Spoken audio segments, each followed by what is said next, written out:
Alright, have a seat. Time to learn something new. Tell me, you ever seen this before? Do you know anything about how it works? No, of course you don't. Most people won't even think about this little guy until they get sick, like they have a headache or a cold, and that makes him feel sad, you know? He's just sitting there on that cold little shelf of his, just waiting for you to pick him up. And he has so many other uses.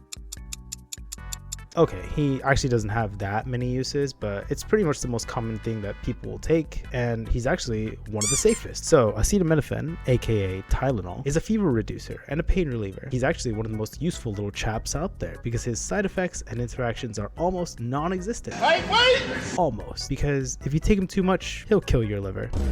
And then you. They call it hepatotoxicity, with hepato being the key liver word here. And look at that. You're already growing. It's not something you want to live through. If it's bad enough, you'll either need a liver transplant and have to suppress your immunity forever, being sick and then having to take all this super expensive medication, or you just die.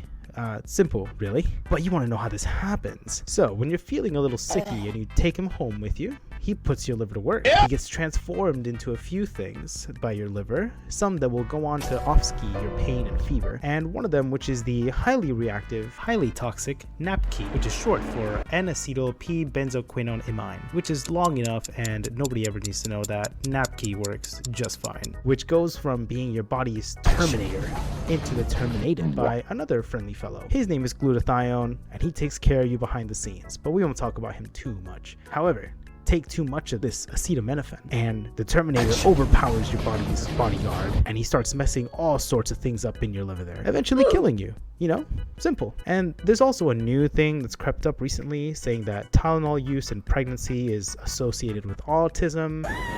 It's not. Not only is that the same as saying that drinking water and breathing air is also associated with autism, but having a fever is actually going to cause developmental harm to the baby if you're pregnant. Studies will always be done and there will always be new info out there, but currently they have not been able to find any sort of association with autism. And if you can stand on your own 2 feet without having to take medication and you don't have a fever, then perfect. But just know that this little guy, he's highly approved, highly trained to keep you safe. So, you know, feel free to take it as you need it. Just don't go overboard. Seriously.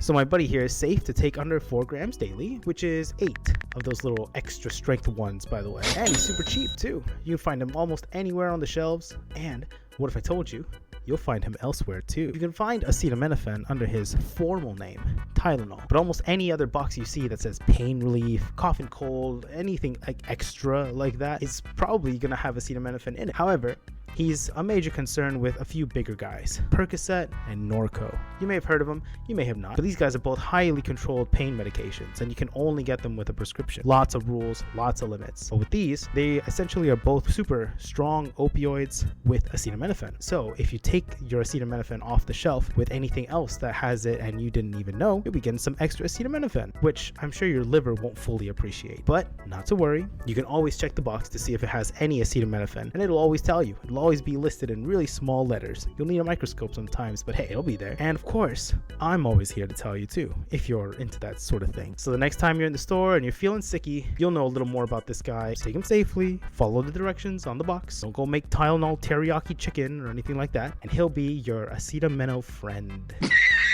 Oh, come on. I know you've never heard that one before. Anyways, thanks for checking me out. Feel free to leave your questions at the door. Ciao.